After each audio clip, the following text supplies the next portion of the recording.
Malam yang sunyi, di sebuah gang sepi, di daerah Dago, Bandung, sebuah papan nama kecil bertuliskan, "Kafe musim hujan memancarkan cahaya redup." Bagian dalam kafe yang sudah melewati jam tutup itu, kini menjadi satu-satunya ruang pribadi bagi Siti Aisyah. Aroma kopi yang baru diseduh menyelimuti udara dingin. Namun, ekspresi Aisyah tidak sehangat aroma tersebut. Ia sedang mengelap cangkir kopi terakhir dengan kain linen. Gerakannya rapi tanpa celah, tetapi itu hanya terlihat seperti kebiasaan mekanis seorang pemilik usaha kecil yang sedang menutup harinya. Siti Aisyah. Penampilan wanita yang menjelang usia 40 tahun ini sangatlah biasa. Rambut yang diikat asal-asalan, wajah tanpa riasan, sweater usang, dan celemek. Warga sekitar yang mengenalnya hanya mengingatnya sebagai pemilik kafe yang ramah namun pendiam. Matanya selalu terlihat sedikit lelah, seolah ia adalah orang yang tidak menaruh minat pada urusan duniawi. Namun, di balik ekspresi acuh tak acuh itu, tidak ada satupun yang tahu bahwa tersembunyi sesuatu yang ditempa oleh disiplin sekeras baja.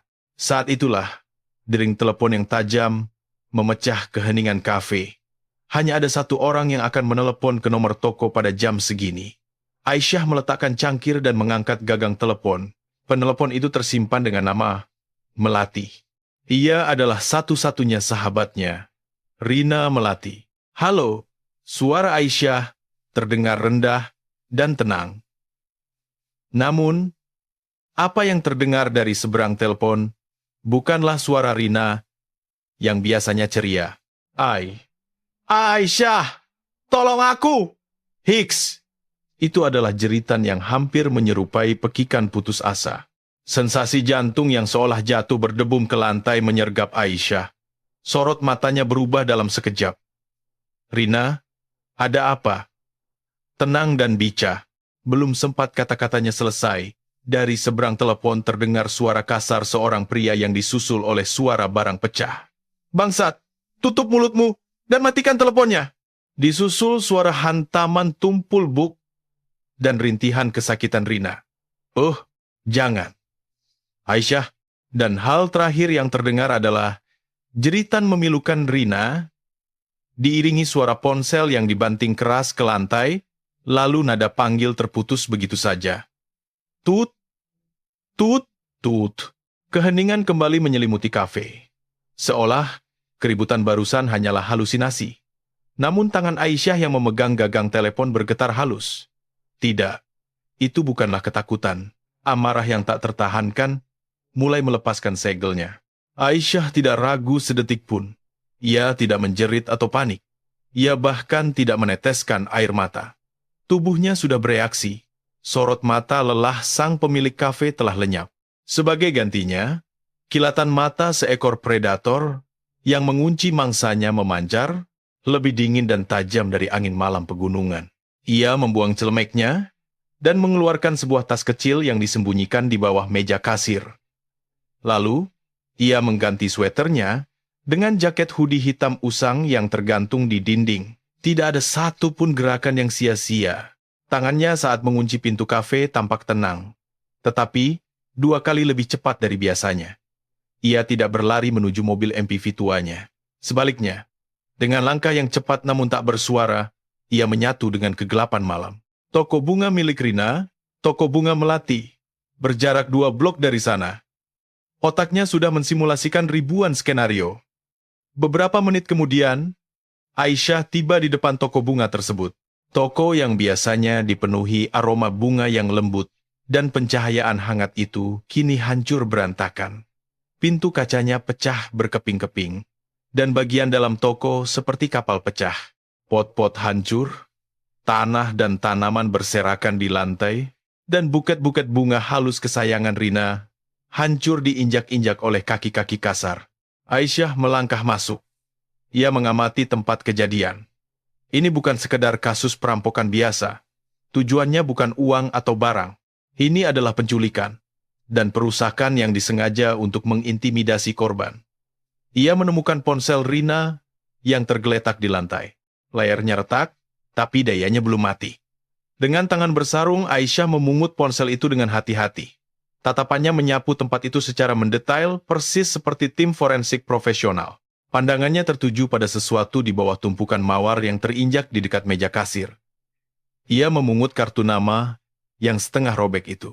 Pada kartu nama tersebut, tertulis dengan tulisan kasar, PT Sinar Kejayaan, Direktur Operasional, Joko Susanto. Di bawahnya, terdapat nomor ponsel. Di dunia hitam kota Bandung, tidak ada yang tidak mengenal nama Sinar Kejayaan. Sebuah sindikat preman terbesar yang mengurus segala macam pekerjaan kotor di luar batas hukum. Pemimpin mereka adalah Bambang Wiryawan, yang dijuluki Raja Hantu dari dunia malam. Ekspresi Aisyah mengeras dingin. Identitas lawan telah dipastikan. Ini adalah skenario terburuk yang paling tidak ia harapkan, namun sekaligus skenario yang paling familiar baginya. Ia bukan lagi Siti Aisyah sang pemilik kafe. Ia sedang kembali menjadi Letnan Kolonel Siti Aisyah, mantan komandan tim operasi penanggulangan teror SAT 81 Kopassus TNI AD. Otaknya sudah mulai merumuskan rencana operasi. Ia mengeluarkan ponsel tuanya. Sebuah model flip phone lawas yang jauh dari kata ponsel pintar. Ia menekan angka 1 pada panggilan cepat cukup lama. Di buku telepon, nomor itu tersimpan sebagai pusat bantuan taktis. Nada dering hanya berbunyi sekali. Dari seberang telepon, terdengar suara pria yang rendah dan berat. Silakan bicara. Tidak ada keterkejutan atau emosi dalam suara itu. Suara Aisyah menjadi sedingin es. Pelafalannya sangat akurat tanpa celah sedikit pun. Di sini badai. Situasi darurat. Ia menyebutkan nomor ponsel Rina dan nomor yang tertera di kartu nama Joko Susanto. Rina Melati, wanita sipil. Target penculikan di TKP barusan. Tersangka adalah Joko Susanto dari Sinar Kejayaan. Segera lacak lokasi kedua nomor tersebut dan lakukan penyadapan seluruh komunikasi mulai sekarang. Pria di seberang telepon hanya memberikan jawaban singkat, siap laksanakan. Aisyah menambahkan, Sinar Kejayaan dan semua rekening keuangan serta aliran dana ilegal yang terkait dengan Bambang Wiryawan. Pahami semua pergerakan mulai detik ini dan laporkan setiap 10 menit. Siap laksanakan dan. Dengan jawaban itu, telepon ditutup dan panggilan itu adalah masa lalunya dan kini kembali menjadi masa kininya. Aisyah melihat sekeliling toko bunga yang hancur. Senyum ramah Rina terlintas di benaknya. Teman satu-satunya yang mengulurkan tangan padanya ketika ia melepas seragam militer dan kembali ke masyarakat sipil. Tidak apa-apa Aisyah, kamu sekarang adalah orang yang menyeduh kopi hangat. Kehangatan itu kini telah diinjak-injak oleh binatang buas ini. Aisyah meremas kartu nama Joko Susanto dan membuangnya. Ia tidak melapor ke polisi. Sindikat sebesar ini, kemungkinan besar, sudah memiliki hubungan suap dengan aparat kepolisian setempat. Melapor hanya akan membahayakan nyawa Rina. Ia tidak mengharapkan perlindungan hukum.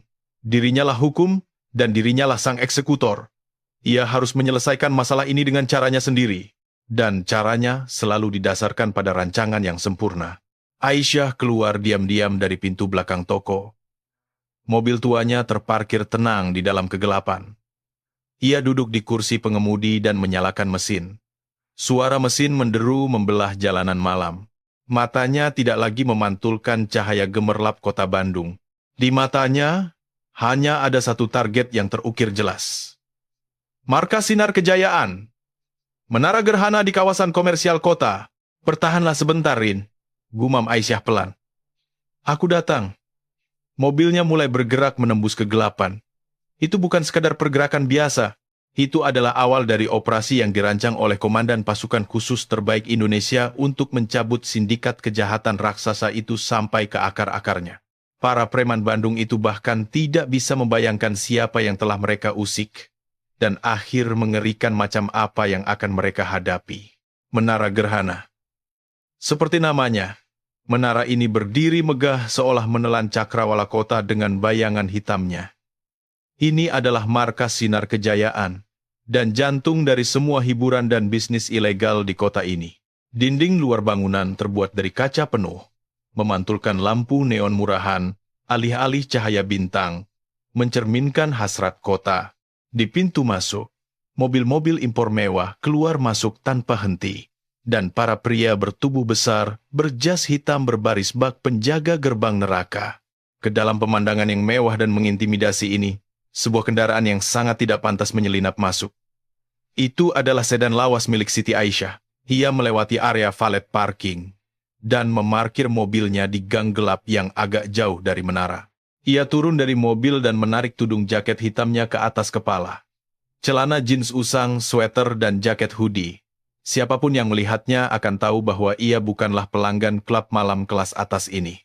Ia terlihat persis seperti ibu-ibu warga sekitar yang sedang pergi ke minimarket atau orang yang tersesat. Ia berjalan menuju pintu utama menara gerhana.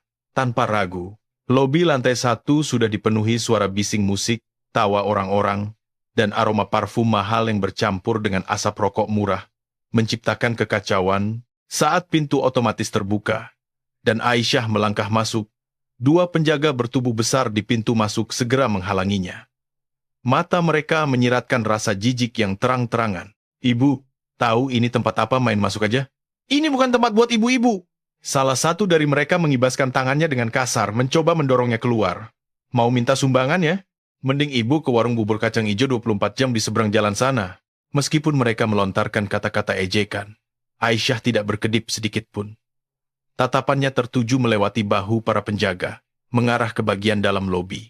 Sikap tenangnya justru semakin memancing emosi para penjaga. "Woi, nggak ngerti bahasa manusia ya? Tuli lu, saya datang untuk bertemu Joko Susanto." Suara Aisyah rendah dan datar. Seharusnya suaranya tenggelam oleh kebisingan lobi. Tetapi anehnya, suara itu terdengar sangat jelas di telinga kedua penjaga. Mereka sejenak kebingungan. Nama bos mereka, Direktur Operasional Joko, disebut oleh wanita gembel ini. Mereka saling berpandangan. "Ah, apa katamu?" Tepat pada saat itu, sekelompok pria keluar dari arah lift VIP di bagian dalam lobi. Di tengah-tengah mereka berdiri seorang pria yang mengenakan setelan kemeja motif garis-garis yang mencolok. Penampilannya tampak norak seperti orang kaya baru. Rambutnya klimis oleh gel, dan ia memiliki sorot mata yang sipit dan licik bak ular. Dialah sang Direktur Operasional Sinar Kejayaan, si Kobra, Joko Susanto. "Ada ribut-ribut apa ini, anjing? Jaga pintu aja nggak becus!" Melihat Joko, para penjaga langsung membungkuk 90 derajat. "Ah, Bos Joko. Ini ada ibu-ibu gila maksa masuk." Joko mengibaskan tangannya dengan kesal dan mengalihkan pandangannya ke arah Aisyah. Ia lalu memindai penampilan Aisyah dari ujung kepala sampai ujung kaki. Senyum licik tersungging di bibirnya. Wah, lihat siapa ini. Tumben ada ibu-ibu nyasar sampai ke sini." Ia berjalan memutari Aisyah seolah sedang menilai barang dagangan. "Coba ku tebak. Suami ibu selingkuh di sini dan ibu mau labrak? Atau anak ibu utang sama kami?" Cih, lihat tampangnya aja udah kelihatan miskinnya.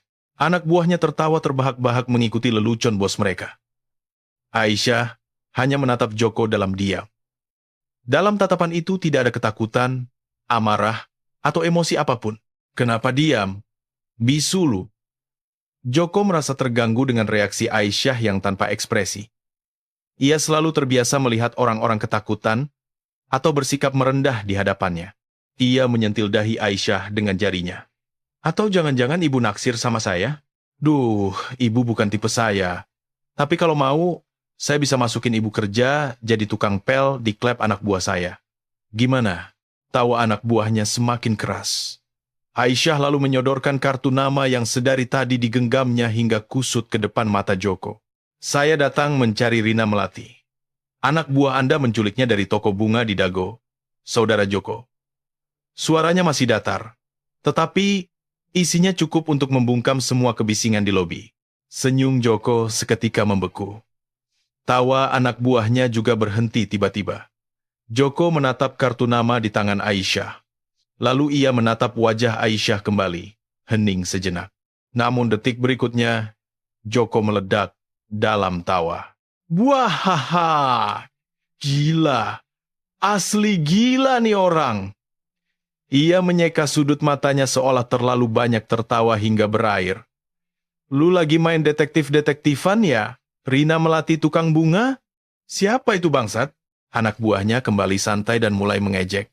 Bos, kayaknya ibu ini kebanyakan nonton sinetron azab. Joko menghentikan tawanya dan melangkah mendekati Aisyah. Mata ularnya berkilat penuh amarah. Ibu, dengerin baik-baik. Ini bukan tempat buat orang kayak lu ikut campur. Perempuan itu, ya mending di rumah aja, masak di dapur. Atau di umur lu yang segini, lu bahkan gak berguna buat masak. Ia mengedipkan mata pada anak buahnya, dan tawa rendahan kembali meledak. Selagi gua masih ngomong baik-baik, mending lu cabut. Jangan pikir gua gak berani mukul perempuan, terutama Jalang yang belagu kayak lu. Gue bisa kasih perlakuan khusus. Suara Joko merendah, dingin. Ia yakin ancamannya akan langsung memberikan teror pada wanita tak berarti ini. Namun, Aisyah tidak bergerak. Ia bahkan tidak menurunkan tangannya yang memegang kartu nama. Ia hanya menatap diam ke mata Joko. Keheningan itu, tatapan tenang, tanpa secercah pun ketakutan itu secara langsung menginjak-injak harga diri Joko. Ia merasa sangat terhina karena diabaikan oleh seorang ibu-ibu di depan anak buahnya. Nih, Jalang budek ya. Wajah Joko memerah padam. Ia tidak bisa menahan diri lagi. Kan gua udah bilang cabut. Ia mengangkat tangannya dan mendorong bahu Aisyah dengan sangat keras. Cabut lu sekarang! Dorongan itu memiliki tenaga yang lumayan besar. Jika itu wanita biasa atau orang yang sedang ketakutan, mereka pasti akan kehilangan keseimbangan dan jatuh telentang. Aisyah mundur 2 langkah akibat dorongan itu. Ia terlihat lemah dan rapuh. Senyum kemenangan menghiasi bibir Joko. Tuh kan? Nggak ada apa-apanya. Anak buahnya pun tertawa, mengiyakan kehebatan bos mereka. Namun detik berikutnya, tawa mereka membeku di wajah. Aisyah tidak jatuh. Dari posisi ia terdorong, ia perlahan menegakkan tubuhnya kembali. Ia menepuk-nepuk bagian bahu jaketnya yang didorong Joko, seolah sedang membersihkan kotoran yang menempel. Sebuah gerakan yang sangat remeh dan biasa. Namun dalam gerakan itu, terkandung tekanan intimidasi tak terjelaskan yang sepenuhnya membatalkan dorongan kasar tadi. Aisyah mengangkat kepalanya. Di bawah bayangan tudungnya, untuk pertama kalinya matanya memancarkan cahaya yang berbeda. Itu bukan lagi mata lelah seorang pemilik kafe. Itu bukanlah amarah atau ketakutan, melainkan sikap apatis yang sangat dingin. Seolah-olah ia tidak menganggap lawan di depannya sebagai manusia, melainkan tatapan seorang dokter bedah yang sedang mengamati spesimen di atas meja operasi. Joko tanpa sadar menelan ludah. Apa-apaan rasa merinding yang aneh ini? Jalang gila ini. Untuk menyembunyikan kebingungannya, ia berteriak lebih keras. Kali ini ia mengangkat tangannya bukan untuk mendorong. Ia mengangkat tangannya tinggi-tinggi untuk menampar pipinya atau menjambak rambutnya. Lu emang bener-bener pengen mati di sini hari ini ya, Jalang? Tangan Joko melayang menuju wajah Aisyah. Saat itulah, mulut Aisyah terbuka. 10 detik, bersamaan dengan kata-kata itu, pergelangan tangan Joko berhenti di udara. Tidak, pergelangan itu ditangkap oleh tangan Aisyah. 10 detik, kata itu melayang di lobi seperti hantu. Joko mencoba memahami makna kata itu. 10 detik, apa maksud wanita gila ini? Karena diliputi amarah, ia mencoba memelintir tangannya untuk melepaskan diri. Bangsat beneran nih Jalang. Namun pergelangan tangannya seperti dijepit oleh ragum baja, tidak bergerak sedikit pun. Aisyah bukan sekadar memegang pergelangan tangannya. Jari-jari Aisyah dengan akurat mengunci titik vital di mana sendi dan saraf berkumpul. Waktu yang dibutuhkan untuk membuat kalian semua. Aisyah melanjutkan kata-katanya dengan pelan. Matanya menembus mata Joko. Tidak ada emosi di sana. Berlutut di hadapanku. Begitu kata-katanya selesai, Aisyah memelintir sudut pergelangan tangan itu dengan sangat presisi. AARG hahaha. Dari mulut si kobra Joko terdengar jeritan pilu yang menyerupai lolongan binatang.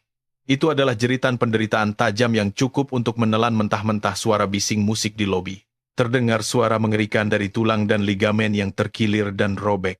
Krek. Bahkan sebelum rasa sakit itu sepenuhnya tersampaikan ke otaknya, Aisyah menarik pria itu dengan kasar ke arahnya.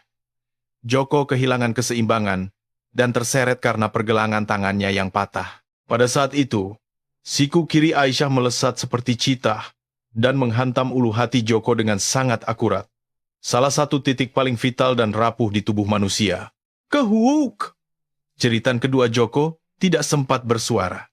Semua udara di dalam paru-parunya dipaksa keluar.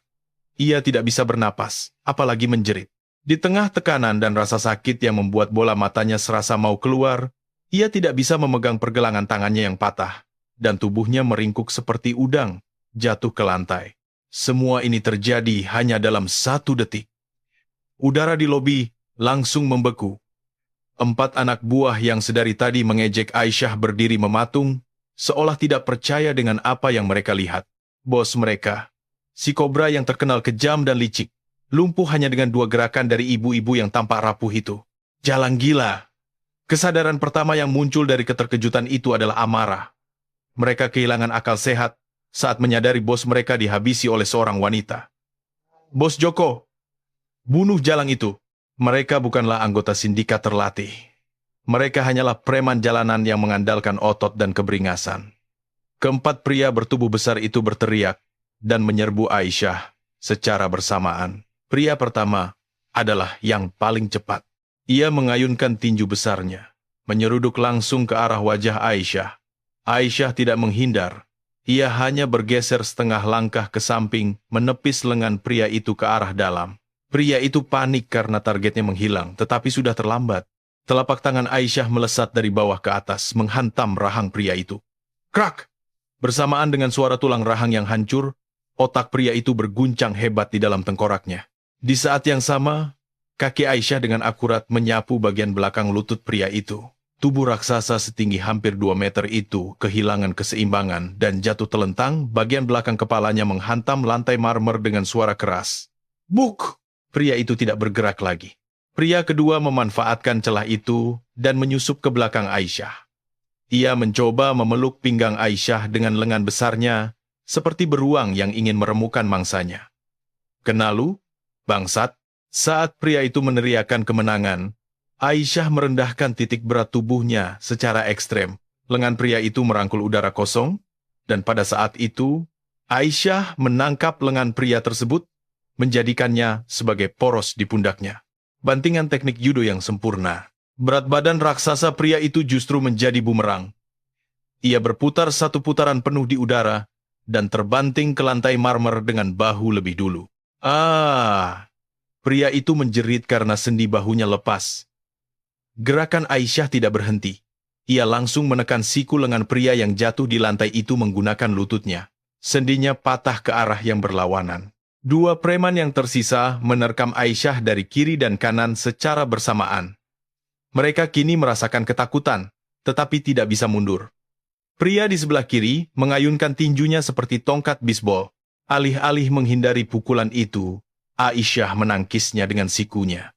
Sikunya menghantam bagian paling lemah dari sendi siku lawan dengan akurat. Arg! Lengan pria itu tertekuk tidak wajar. Di saat bersamaan, pria di sebelah kanan melayangkan tendangan. Aisyah menundukkan tubuh bagian atasnya untuk menghindar, lalu menggunakan ujung sepatu sneakers usangnya sebagai pengganti sepatu bot militer untuk menendang sisi samping lutut kiri pria itu yang menjadi tumpuan. Krek! Suara mengerikan dari tulang rawan lutut yang robek terdengar. Pria itu menjerit sekali sebelum memegangi lututnya dan berguling di lantai. Waktu yang dibutuhkan kelima pria, termasuk Joko, untuk terkapar dan merintih di lantai tidak sampai 10 detik. Persis seperti yang dijanjikan Aisyah. Lobi itu kini menjadi medan neraka. Namun keributan itu hanya berisi rintihan kesakitan para preman yang tumbang. Staf lobi, pelayan, dan anggota sindikat kroco lainnya menahan napas menyaksikan pemandangan ini. Di mata mereka, Aisyah tidak lagi terlihat seperti ibu-ibu yang tersesat. Ia adalah eksistensi yang sama sekali berbeda, tanpa setetes pun darah. Tanpa setetes keringat, bahkan tanpa napas yang terengah-engah, wanita itu berdiri tenang di tengah-tengah mereka. Layaknya seorang balerina yang menyelesaikan koreografi dengan sempurna. Namun situasi belum berakhir.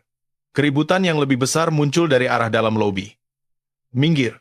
Semuanya minggir! Pintu lift terbuka, dan bersamaan dengan suara dari walkie-talkie, sekelompok pria berseragam hitam berhamburan keluar.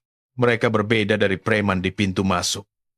Mereka adalah tim keamanan resmi Menara Gerhana, pengawal pribadi langsung dari Bambang Wiryawan. Setidaknya, mereka pernah menerima pelatihan baris berbaris dan bela diri dasar.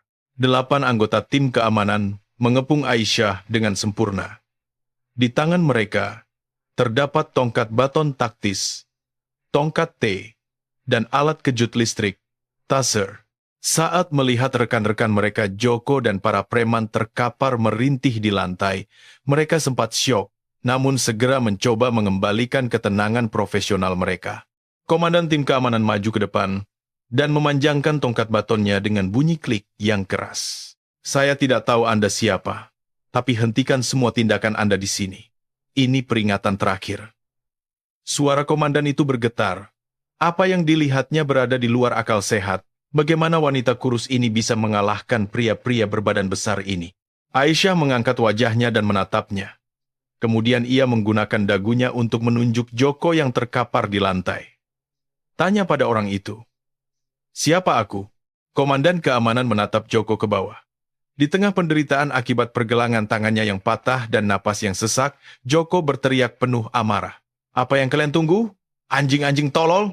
Tangkap jalang itu. Bunuh dia. Mendengar perintah Joko, tim keamanan membuang keraguan mereka. Bos tertinggi mereka memang Bambang, tetapi komandan lapangan yang sebenarnya adalah Joko. Serang!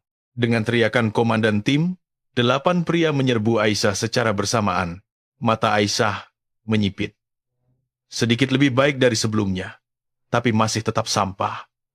Ia tidak menghindar dari tongkat baton yang diayunkan oleh pria di depannya, melainkan menahannya dengan lengan kirinya. Dengan bunyi, tuk, baton itu menghantam lengan bawahnya. Tapi Aisyah tidak goyah sedikit pun. Sebaliknya, wajah pria yang mengayunkan baton itu berkerut, menahan sakit akibat benturan balik. Aisyah langsung mencengkram baton itu dan merebutnya. Dengan senjata itu, ia menghantam lutut pria di sebelahnya. Arg! Saat pria itu terjatuh, Aisyah menjadikannya sebagai perisai daging untuk menahan percikan alat kejut listrik yang diarahkan dari sisi lain. Bezeze. Asap mengepul dari tubuh pria yang pingsan itu. Aisyah maju dengan wajah tanpa ekspresi. Ia mengayunkan baton yang direbutnya itu dengan sangat luwes, seolah itu adalah sebuah pedang. Pukulannya hanya menargetkan tulang dan sendi. Pergelangan tangan, siku, bahu, lutut, pergelangan kaki, buk, buk, prak.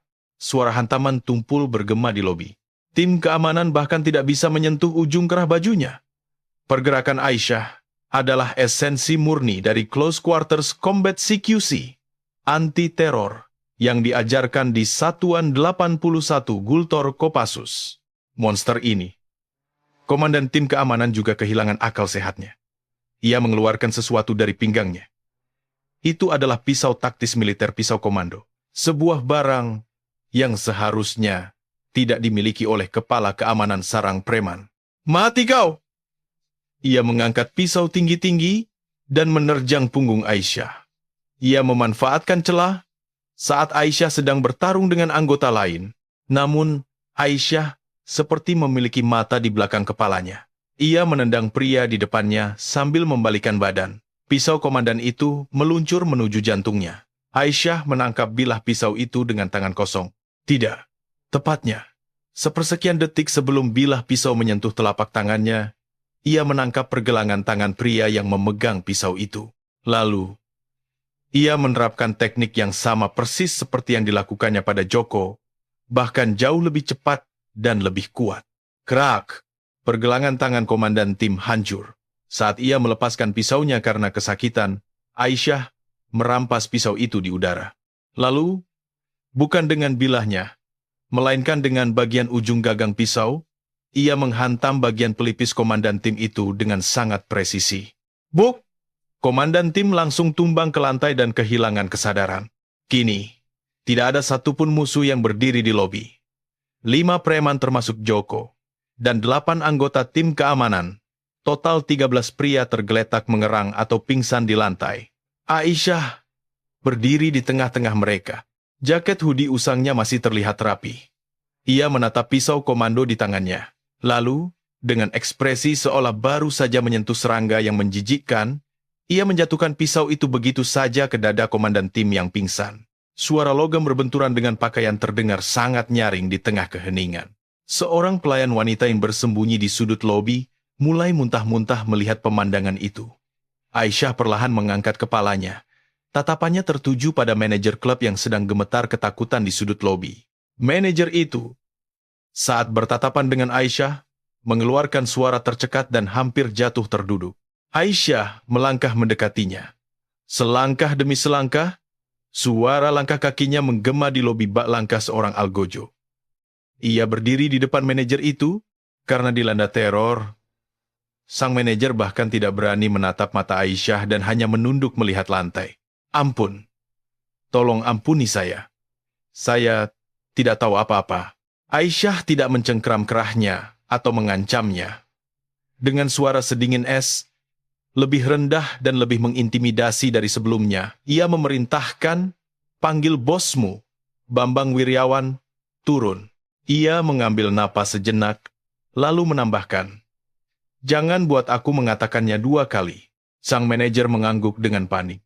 Dengan tangan gemetar, ia mencoba mengeluarkan ponsel dari saku dada jasnya, namun karena tangannya gemetar terlalu hebat, ia menjatuhkan ponselnya 2 kali ke lantai. Dengan wajah hampir menangis, ia akhirnya berhasil memungut ponselnya dan menekan speed dial nomor 1.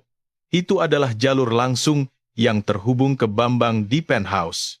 Halo, bos, bos. Begitu telepon tersambung, manajer itu langsung berteriak histeris. Ada apa bangsat? Ngapain lu panik gitu? Terdengar suara kesal Bambang dari seberang telepon. Sang manajer melirik Aisyah dan berbicara dengan nada yang hampir menangis. Ini di lobi lantai 1. Bos, monster. Ada seorang wanita. Seorang wanita menghabisi Pak Joko dan seluruh tim keamanan. Di seberang sana, di kantor mewah di penthouse, kening Bambang mengerut. Apa? Monster? Wanita apaan? Suaranya dipenuhi kejengkelan. Fakta bahwa ada keributan di lobi lantai 1 pada jam segini saja sudah mengganggu moodnya. Ia sedang duduk bersandar di kursi kulit premium, memandangi kelap-kelip kota Bandung melalui kaca jendela raksasa. Raja kota ini adalah dirinya. Bos, itu, Pak Joko dan 8 anak keamanan, semuanya tumbang. Wanita ini sendirian. Wanita, alah, sendirian. Suara manajer itu benar-benar hancur oleh rasa takut. Bambang perlahan berdiri dari kursinya. Joko dan 8 anggota tim keamanan, setidaknya 13 orang, dihabisi sendirian, dan itu oleh seorang wanita. Ini bukan sekadar keributan orang mabuk. Tetap di situ, biar gue sendiri yang turun. Ia mematikan telepon. Rasa kesalnya hilang, digantikan oleh rasa penasaran yang amis dan amarah yang kejam. Ia ingin tahu siapa yang berani menyerang istananya dan menyentuh si kobra sejauh mana nyali wanita itu. Ia menggunakan dagunya untuk memberi isyarat pada anak buah yang standby seperti asisten di sebelahnya. Siagakan semua orang yang ada di penthouse. Di lobi, waktu seolah berhenti berputar. Pria-pria yang merintih, staf yang meringkuk ketakutan di sudut, dan di tengah-tengah itu semua, Siti Aisyah berdiri dalam diam. Ia tidak melakukan apa-apa. Ia hanya menunggu. Matanya tidak tertuju pada tangga utama yang menuju lantai 2, melainkan terkunci pada pintu lift VIP berwarna emas yang langsung menuju penthouse. Ting! Akhirnya, suara denting yang jernih menandakan lift telah tiba. Suara itu seperti lonceng yang menandakan babak kedua dari sebuah pertunjukan teater meredam semua rintihan di lobi. Perlahan dan berat, pintu emas itu terbuka kedua sisi. Dari dalam, seorang pria melangkah keluar. Ia memiliki kelas yang sama sekali berbeda dari setelan jas norak milik Joko. Jas motif garis-garis berwarna navy gelap yang dijahit sempurna dari ujung rambut hingga ujung kaki. Rambut yang disisir rapi ke belakang tanpa sehelai pun yang berantakan, dan aroma cerutu mahal. Ia lebih terlihat seperti seorang pialang korporat berdarah dingin daripada seorang preman. Dialah ketua Sinar Kejayaan sekaligus penguasa dunia malam Bandung, si Raja Hantu, Bambang Wiryawan. Meskipun melihat pembantaian di lobi, ia tidak berkedip sedikit pun. Ia menyapu pandangannya ke arah anak buahnya, yang tergeletak bergulingan di lantai dengan acuh tak acuh. Seolah melihat sampah di pinggir jalan. Pandangannya langsung tertuju pada penyebab semua kekacauan ini, Siti Aisyah, yang menatapnya lurus-lurus dengan mengenakan jaket hoodie usang. Hening sejenak. Bambang menyeringai miring, seolah menganggap situasi ini konyol sekaligus sangat menarik. Lalu, ia mulai bertepuk tangan. Prok, prok, prok. Suara tepuk tangan yang lambat dan penuh nada ejekan bergema di lobi. Wah, ini benar-benar tontonan yang luar biasa. Pertunjukan yang hebat, ia melangkah perlahan ke arah Aisyah. Gue benar-benar penasaran. Monster macam apa yang bisa bikin si kobra dan anak-anak keamanan kebanggaan gue berlutut. Ia berjalan melewati Joko yang merintih di lantai. Lalu menendangnya dengan jijik. Cih, kobra taik. Lu cuma cacing yang kehilangan racunnya. Joko gemetar karena rasa sakit dan penghinaan, namun tidak bisa berkata apa-apa. Bambang berhenti beberapa langkah di depan Aisyah. Ia memindai Aisyah dari ujung kepala sampai ujung kaki, seolah sedang memberi label kualitas pada hewan ternak. Ini mengecewakan. Suaranya mengandung kekecewaan yang terang-terangan dan keraguan. Benarkah? Gue kira lu semacam prajurit wanita berotot mantan pasukan khusus atau apalah. Ini mah cuma ibu-ibu yang mau pergi ke pasar. Ia mengambil cerutu tebal yang disodorkan oleh anak buahnya di sebelahnya lalu menyalakannya. Menghisapnya dalam-dalam, ia meniupkan asapnya tepat ke wajah Aisyah. Jadi, apa tujuan dari pertunjukan ini? Uang? Atau balas dendam? Aisyah bahkan tidak berkedip meskipun asap mengepul di wajahnya. Ia seolah menganggap asap itu tidak ada dan menembus tatapan mata Bambang di baliknya. Di mana Rina Melati? Suaranya turun satu nada, lebih rendah dari sebelumnya. Mendengar suara itu, dahi Bambang berkerut. Sesaat sebelum akhirnya ia meledak dalam tawa yang lebih keras. Oh, si Jalang tukang bunga itu? Ia menepuk lututnya. Ah, iya, benar. Dia yang bawa dia. Dia lagi istirahat dengan aman dan nyaman di gudang pribadi gua. Ia menunjuk Aisyah dengan tangan yang memegang cerutu. Lu nggak penasaran kenapa gua bawa dia? Jalang gila itu berani-beraninya merekam pekerjaan kami pakai ponselnya. Padahal kami cuma lagi ngasih pelajaran dandan dikit ke bajingan yang punya utang ke kami. Matanya berkilat kejam. Anak-anak zaman sekarang terlalu banyak sok pahlawan. Masalahnya, apalagi perempuan, pada nggak tahu diri. Ia memindai Aisyah sekali lagi. Namun kali ini, tatapannya sedikit berbeda. Bukan sekadar ejekan, melainkan tatapan yang sedang menimbang-nimbang kegunaan. Tapi ya, ibu, gue akui kehebatan lu. Ia menunjuk ke arah 13 pria yang tumbang di lantai dengan dagunya. Lu bikin bajingan-bajingan cacat itu jadi begini tanpa keluar keringat setetes pun. Keahlian yang nggak biasa. Lu terlatih? Mantan atlet bela diri dari pelatnas mana? Bambang tersenyum puas dengan leluconnya sendiri. Gimana kalau gue kasih penawaran? Ia maju selangkah mendekati Aisyah. Mau nggak kerja di bawah gue? Daripada ngurusin cecenguk-cecenguk amatir ini, gue butuh teknisi pro kayak lu. Akhir-akhir ini, lonte-lonte di klub gue pada mulai berani mikir macem-macem. Ia tersenyum mesum. Kalau lu yang pegang kendali dan disiplinin mereka, pasti bakal beres. Gimana? Menghajar perempuan pasti lebih gampang kan? Daripada menghajar preman, menganggap keheningan Aisyah sebagai tanda persetujuan, ia menambahkan dengan arogan, kalau lu terima tawaran gua, nyawa temen lu si tukang bunga itu, ya, bisa gua pertimbangkan secara positif untuk dilepas. Itu adalah bujukan sekaligus ancaman yang nyata. Ia yakin bahwa di hadapan perbedaan kekuatan yang luar biasa ini, dan dengan nyawa temannya sebagai jaminan, wanita ini pasti akan menyerah. Semua orang di lobi menahan napas. Pilihan apa yang akan diambil oleh wanita monster ini? Menyerah atau perlawanan yang sia-sia? Setelah keheningan yang panjang, Aisyah akhirnya membuka mulut. Tatapannya tidak lepas sedetik pun dari Bambang. Bambang Wiryawan. Saat Aisyah memanggil namanya, ekspresi Bambang berubah aneh. Aku datang untuk memberimu kesempatan. Perkataan Aisyah membuat sebelah alis Bambang terangkat. Apa katamu? Bebaskan Rina Melati sekarang juga. Suara Aisyah setajam penusuk es. Dan berjalanlah dengan kakimu sendiri ke Polrestabes untuk menyerahkan diri atas penyekapan ilegal, penganiayaan, lintah darat, dan semua dosa yang telah kau lakukan. Aisyah mengambil napas sejenak. Itu adalah satu-satunya jalan agar engkau tidak mati sebagai manusia malam ini. Seketika, suhu di lobi terasa turun beberapa derajat. Senyum di wajah Bambang lenyap. Ia berusaha memahami kata-kata yang baru saja didengarnya. Dan beberapa detik kemudian, ia tertawa terbahak-bahak. Buahaha. Ia tertawa sangat keras sampai-sampai harus membungkuk dan memegangi perutnya. Menyerahkan diri? Gua? Si Bambang Wiryawan? Ia mengangkat kepalanya dengan air mata yang menggenang. Gila, bikin perut sakit. Ibu, gua kira cuma kemampuan berantem lu yang kelas atas. Ternyata selera humor lu juga mematikan, ya? Menyerahkan diri? Wajahnya tiba-tiba mengeras dalam sekejap. Wajahnya yang tak lagi tersenyum berubah menjadi sangat kejam. Sangat cocok dengan julukan Raja Hantu. Ibu, kayaknya lu ngerasa lu ini siapa gitu ya? Suaranya merendah seperti menggesek lantai ruang bawah tanah.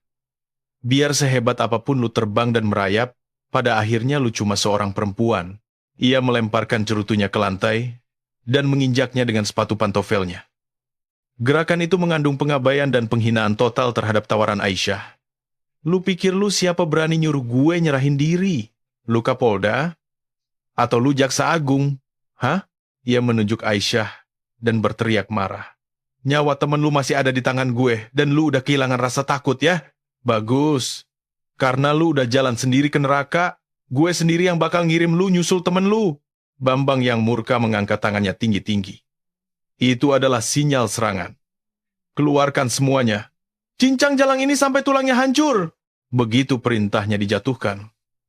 Lobi itu seketika kembali dilanda kekacauan.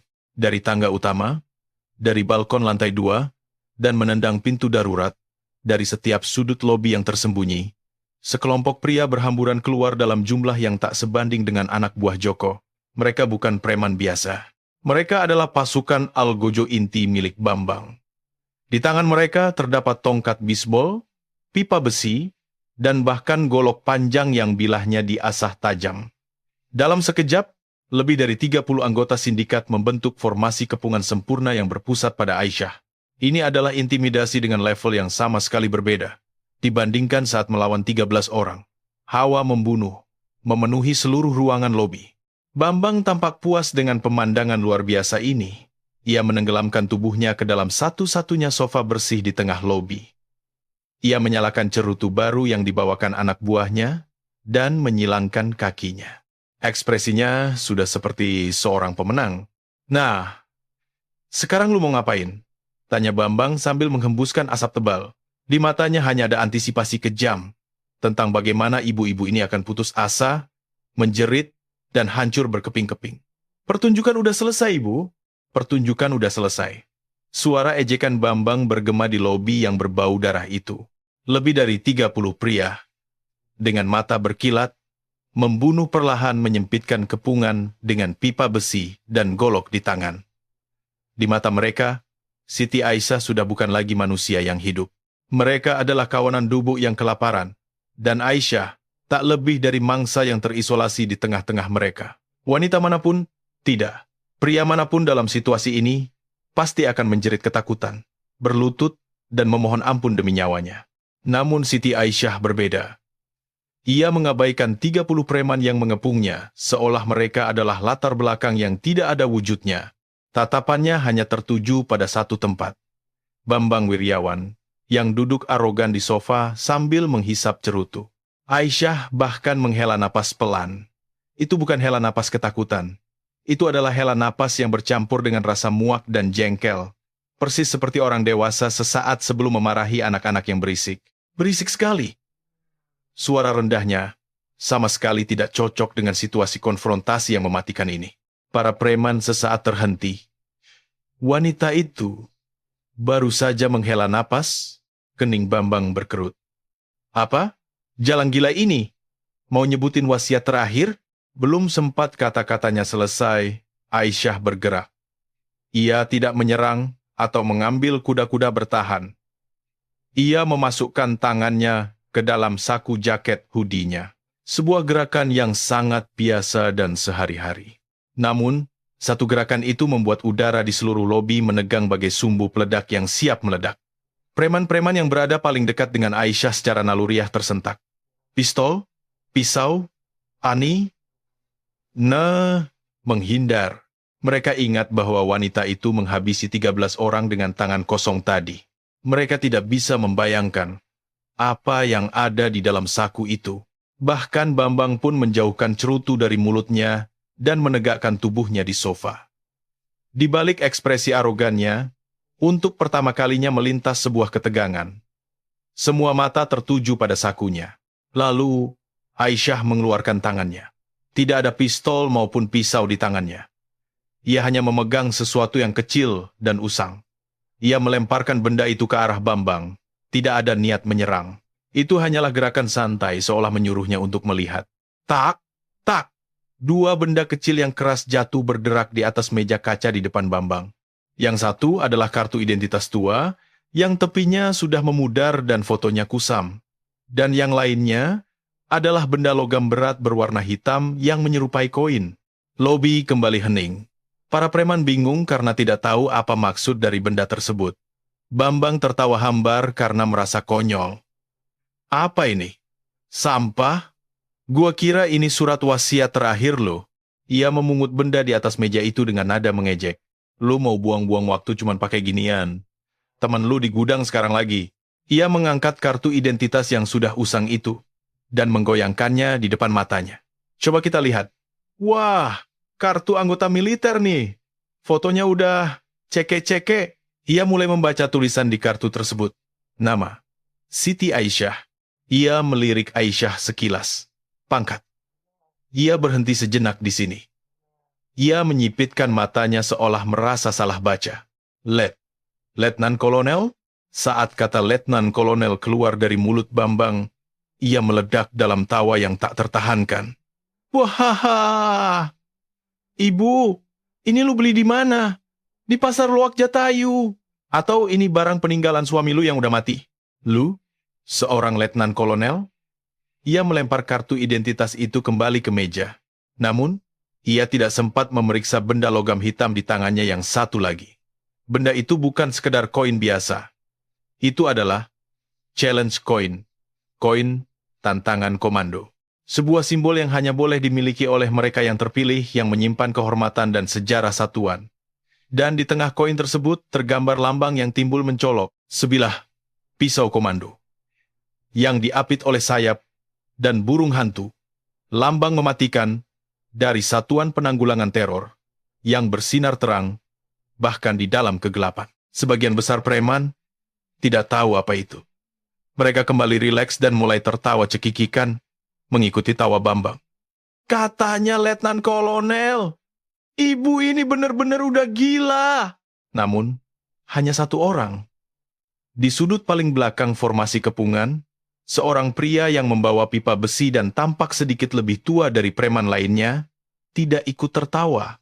Pria itu, saat melihat koin yang dilemparkan itu, wajahnya berubah pucat pasi seputih kertas. Tangannya mulai gemetar hebat seperti daun ditiup angin. Pipa besi di tangannya terlepas begitu saja dari cengkeramannya, mengeluarkan bunyi nyaring berdenting. Terang, saat menghantam lantai marmer. Seketika semua pandangan di lobi beralih kepadanya. Tawa Bambang juga terhenti. Ada apa Pak Budi? Lu kenapa? Ngompol di celana? Tanya Bambang kesal. Pria yang dipanggil Pak Budi itu tidak melihat ke arah Bambang. Matanya hanya tertuju pada Aisyah dan koin yang dilemparkannya itu. Ia gemetar ketakutan dan bibirnya bergetar hebat. Mustahil. Suaranya keluar lemah bagai kapas basah. Preman di sebelahnya menepuk bahunya. Kenapa sih Pak? Koin apaan emangnya? Lambang apa itu? Pak Budi menjerit histeris. Itu burung hantu dan pisau komando. Mendengar teriakannya, udara di lobi kembali membeku. Bagi pria Indonesia, terutama mereka yang pernah bersentuhan dengan dunia militer atau setidaknya memahami hierarki ketentaraan, kata-kata itu bukan sekadar nama hewan dan senjata. Itu adalah legenda dan simbol teror mutlak. Pak Budi melangkah mundur sambil hampir menangis. 81. Gultor Kopassus. Saat nama itu keluar dari mulut Pak Budi, itu bukan sekadar angka atau unit. Di antara 30 preman, beberapa wajah yang pernah menjalani wajib militer atau mengetahui militer, seketika berubah pucat seperti tanah. Kopassus? Apaan tuh? Tanya seorang preman bodoh. Preman di sebelahnya berbisik dengan suara penuh ketakutan. Goblok, itu pasukan khusus dari yang paling khusus di TNI. Satuan Penanggulangan Teror. Hantu penangkap teroris. Lu dengar tadi? Wanita itu, ibu-ibu itu, Letnan Kolonel Sat, 81. Kata Letnan Kolonel kini menghantam benak mereka dengan bobot yang sama sekali berbeda dibandingkan saat Bambang mengejeknya tadi. Seorang letkol di Sat, 81 Gultor bukanlah perwira staf biasa. Itu berarti ia adalah komandan tim atau komandan detasemen yang memimpin operasi di lapangan. Dengan kata lain, eksistensi puncak dari manusia-manusia mesin pembunuh. Mata dari 30 preman yang tadinya dipenuhi hawa membunuh, kini mulai goyah dalam sekejap. Mereka merasakan tenaga terkuras dari tangan yang memegang pipa besi dan golok. Secara naluriah mereka menyadari siapa yang sedang mereka kepung saat ini. Mereka bukanlah kawanan dubuk. Mereka hanyalah sekelompok kera bodoh yang menusuk-nusuk harimau yang sedang tidur di dalam kandang, mengira ia sudah mati. Kepungan itu runtuh. Tanpa sadar, mereka mulai melangkah mundur 1-2 langkah. Sebuah ruang kosong yang besar terbentuk di sekitar Aisyah. Kini, di antara mereka hanya tersisa ketakutan dan rasa segan yang mencekik napas. Bambang tidak bisa memahami perubahan suasana yang drastis ini. Ia melompat dari sofa. Apa-apaan kalian, anjing-anjing tolol? Kalian takut cuma gara-gara nama doang. Itu palsu. Jalang itu cuma nipu. Bunuh dia sekarang. Meskipun ia berteriak, para preman tidak berani bergerak. Mereka hanya menatap bergantian antara Aisyah dan Bambang dengan mata dipenuhi ketakutan. Tepat pada saat itulah, Aisyah sang sumber dari segala ketakutan ini membuka mulutnya. Suaranya masih rendah dan dingin, tetapi kini suaranya menggema di seluruh lobi seperti menggunakan megafon. Ia menunjuk kartu identitas di atas meja dengan dagunya. Pangkat, Letnan Kolonel. Ia menunjuk koin di tangan Bambang. Kesatuan, Satuan, 81. Penanggulangan Teror, Kopassus TNI Angkatan Darat. Ia menunjuk dirinya sendiri, Siti Aisyah. Aisyah berhenti sejenak. Ia memandang ke seluruh penjuru lobi secara perlahan. Ia bertatapan satu persatu dengan mata preman yang ketakutan, dan mata Bambang yang masih berusaha menyangkal kenyataan. Itu adalah jabatan terakhirku sebelum aku pensiun dini. Tatapannya kembali terkunci pada Bambang. Kini, di matanya tidak lagi terlihat ketidakpedulian yang dingin, melainkan hawa membunuh dari predator yang telah menetapkan mangsanya. Dan keahlian utamaku adalah Aisyah melangkah 1 langkah mendekati Bambang. Bambang tanpa sadar mundur selangkah, menghancurkan sistem organisasi musuh bersenjata, dan Aisyah menendang ringan pipa besi yang jatuh di lantai, melumpuhkannya secara total. Aisyah berbicara layaknya menjatuhkan vonis mati kepada Bambang yang mematung. Bambang Wiryawan. Sindikat Sinar Kejayaan milikmu, terhitung mulai detik ini, telah diklasifikasikan sebagai target sasaran tempurku. Telah diklasifikasikan sebagai target sasaran tempur. Suara Siti Aisyah memang sedingin es, tetapi gemanya membalut seluruh lobi sepanas magma gunung berapi aktif. Lebih dari 30 preman membeku di tempat seolah terkena sihir-sihir. Pipa besi dan golok di tangan mereka terasa seberat timah.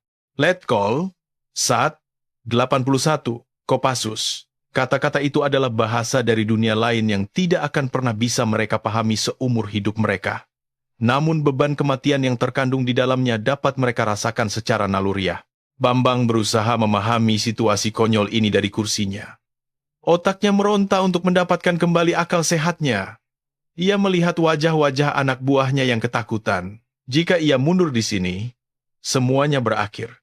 Ia menyimpulkan bahwa semua ini hanyalah gertakan raksasa dari wanita gila ini. Ia memuntahkan tawa dari sela-sela giginya. Haha, mantan. Ia menaruh seluruh ejekannya ke dalam kata itu. Ya, lu bener ngomongnya? Mantan. Bambang berteriak kencang. Mungkin di masa lalu lu letkol Kopassus, tapi sekarang lu cuma ibu-ibu kafe yang udah menua. Kalau lu udah lepas ragam, habislah lu. Jalan gila. Ia menoleh ke arah anak buahnya seolah ingin menepis kenyataan. Kalian ngapain anjing? Takut sama omongan jalang ini? Kartu identitas itu, koin rongsokan itu, semuanya palsu. Di pasar Kosambi juga banyak yang jual. Jalang ini sendirian sekarang. Dia nggak bawa senjata. Cincang dia sekarang. Perintah Bambang yang murka itu sama menakutkannya bagi para preman seperti kehadiran Siti Aisyah. Mereka sempat ragu, wanita itu adalah monster. Tetapi jika mereka tidak menyerang wanita itu, Bambang akan membunuh mereka saat itu juga. Akal sehat mereka lumpuh, hanya menyisakan insting bertahan hidup. Warga. Salah satu preman di barisan paling depan menjerit untuk mengatasi ketakutannya. Jeritan itu menjadi suar sinyal. Hawa membunuh yang sempat membeku kembali memenuhi lobi. Bunuh! Bunuh jalang itu! 30 pria menerjang sekaligus bagai gelombang pasang menuju Siti Aisyah yang ibarat pulau kecil di tengahnya. Suara pipa besi membelah udara bergema dari segala penjuru. Senyum kemenangan yang kejam muncul di bibir Bambang. Ya, sehebat apapun Letkol Kopassus, di depan 30 pipa besi dia pasti hancur. Namun Siti Aisyah tidak mundur selangkah pun di hadapan gelombang kematian yang menerjang itu. Ia bahkan tidak mengambil posisi bertahan, seolah keributan ini tidak ada hubungannya dengan dirinya. Ia kembali mengeluarkan ponsel tuanya. Tepat sebelum pipa besi preman pertama menghantam kepalanya dalam jarak kurang dari 1 meter, ia menekan tombol panggilan cepat. 1. Pusat bantuan taktis, cukup lama. Lalu, ia menekan tombol speakerphone. Di tengah lobi yang dipenuhi teriakan preman, suara pipa besi, dan tawa mengejek Bambang, nada sambung berbunyi sesaat dan langsung terhubung tanpa nada dering. Silakan bicara.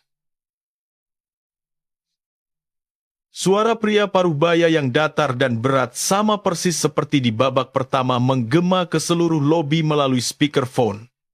Preman yang sedang mengayunkan pipa besinya terhenti sesaat. Di saat genting begini, dia nelepon. Bambang berteriak seolah menganggapnya tidak masuk akal. Lu nelepon siapa sekarang? Mau ninggalin wasiat ke emak lu? Hahaha. Aisyah mengabaikan keributan itu. Matanya membidik tepat ke arah Bambang. Di sini badai. Suaranya bergema di lobi melalui speaker. Pria di seberang sana langsung merespons. Posisi siaga dan. Panggilan dan. Sekali lagi, terdengar jelas melalui speakerphone. Mulai operasi. Perintah Aisyah. Operasi badai. Operasi badai tahap 1. Pemblokiran dana. Eksekusi sekarang. Perintah diterima. Dengan kata-kata itu, telepon diputus. Total waktu panggilan tidak sampai 5 detik. Bambang sempat tertegun sesaat melihat pemandangan yang surrealis ini, lalu tertawa terbahak-bahak. Operasi badai tahap 1? Buahaha. Lu bener-bener kebanyakan nonton film, ya? Pemblokiran dana? Lu pikir lu siapa bisa? Ejekannya terputus oleh suara dering telepon yang melengking. Ponsel pribadi Bambang bergetar hebat di saku dalam jas mahalnya, seolah sedang kejang. Itu adalah nada dering, khusus untuk panggilan darurat, dari akuntan pajaknya. Senyum lenyap dari wajah Bambang. Dering ini, di jam segini. Ia diliputi firasat buruk instingnya, dan mengangkat telepon. Apa? Kenapa? Bos! Bos besar, gawat! Jeritan histeris sang akuntan terdengar dari seberang telepon. Ditjen Pajak. Malaikat maut dari Direktorat Intelijen dan Penyidikan DJP turun. Jantung Bambang seakan copot. Intelijen DJP dikenal sebagai malaikat maut perusahaan, divisi terburuk yang menangani investigasi penggelapan pajak berskala besar. Lebih dari 100 orang menggerebek kantor pusat sekarang. Mereka menyita semua buku besar dan komputer. PPATK juga turun. Sang akuntan terdengar hampir menangis. Semua rekening perusahaan dibekukan. Bahkan rekening pribadi Anda juga, bos. Apa katamu? Wajah Bambang menjadi sepucat mayat. Cegah, anjing! Lu pakai semua duit yang lu punya. Suap mereka. Cegah. Nggak bisa, bos. Ini bukan jaringan yang kita kenal. Ini operasi gabungan sama Kejaksaan Agung dan Bareskrim. Ini perang, bos. Bahkan sebelum Bambang memutus telepon, Aisyah kembali membuka mulut. Ia masih berdiri di tempat dan posisi yang sama. Tahap 2. Pelumpuhan titik markas. Eksekusi. Ia mengirimkan pesan teks singkat melalui ponselnya. Bezeze. Bezeze. Kali ini, saluran darurat dengan pengacara perusahaannya di saku celana Bambang yang lain berbunyi. Dengan tangan gemetar, ia menerima panggilan itu. Kenapa Pak Heri? Bos Bambang, lu sebenarnya cari masalah sama siapa, ha? Suara pengacara itu tak hanya panik, tapi juga putus asa. Sekarang, barusan aja, tim khusus Kejati Jabar dan Polda secara serentak mengeksekusi surat perintah penggeledahan di kelima tempat hiburan lu, termasuk Menara Gerhana ini, lintah darat, pencucian uang, prostitusi, sindikat kejahatan, terorganisir. Tuduhannya nggak bisa dihitung. Cegah, Pak Heri.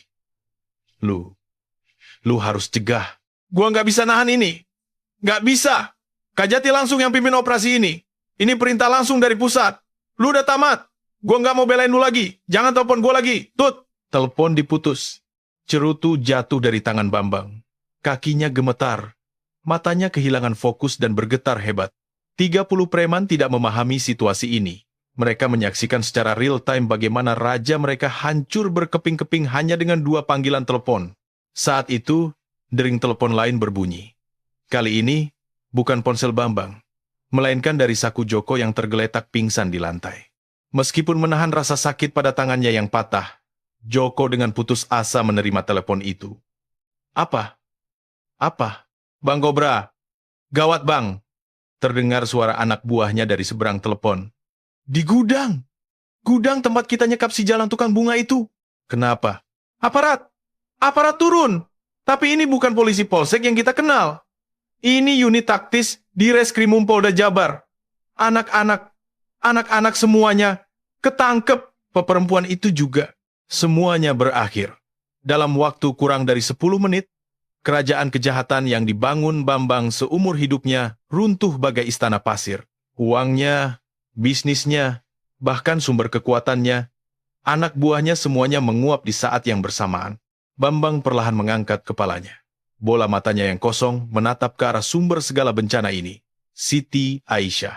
Aisyah masih berdiri di sana. Ia berbicara pelan ke arah para preman. Masih mau bertarung, kan? Para preman hanya saling berpandangan. Dan detik berikutnya, terang, kloneng, prak. Mereka mulai menjatuhkan pipa besi dan golok mereka ke lantai. Raja mereka telah runtuh. Alasan mereka untuk bertarung telah lenyap. Aisyah berjalan melewati mereka menuju Bambang dengan langkah perlahan. Ia berdiri di depan sofa. Tadi kau tanya kan? Aku menelepon siapa? Bambang bahkan tidak punya tenaga untuk menjawab. Telepon pertamaku, kata Aisyah, itu adalah mantan anak buahku. Anak-anak yang sekarang ada di BAIS, BIN, Kejaksaan dan Kepolisian. Mereka yang sekarang duduk di posisi masing-masing, menjadi monster yang memburu sampah sepertimu. Suaranya bahkan tidak mengandung sedikit pun rasa jijik. Semuanya murni perhitungan teknis. Kami sudah membidik sinar kejayaan sejak 6 bulan yang lalu. Semua aliran dana harammu, daftar pejabat yang kau suap, semua kelemahanmu, semuanya. Mata Bambang membelalak ketakutan. Kami hanya butuh alasan. Lanjut Aisyah. Alasan untuk meledakkan semuanya sekaligus. Aisyah mencengkeram dagu Bambang dan memaksanya menatap lurus ke matanya. Saat kau menyentuh sahabatku, itulah alasannya. Ia berbisik di telinga Bambang.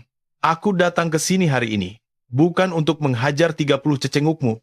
Aku datang untuk memastikan dengan mata kepalaku sendiri, bahwa engkau adalah binatang yang menyerah menjadi manusia.